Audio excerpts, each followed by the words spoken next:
tama po ba na ginagamit natin ang earmarked revenues for other things other than specified in the law?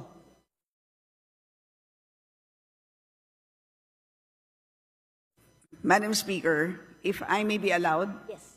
parang po siyang, if I may use a comparison, parang pong kung tayo po ay nagde-deposito sa isang bangko, nagdeposito tayo ng 100 piso, iniwan natin sa bangko yung ating 100 pesos.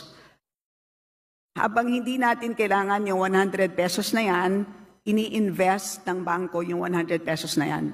But at any point in time that we demand 100 pesos plus the interest, dapat ibibigay sa atin ng bangko yung pera natin. May blanket kang pinirmahan sa bangko. Nung nagdeposito ka, alam mo na pwede niyong gamitin para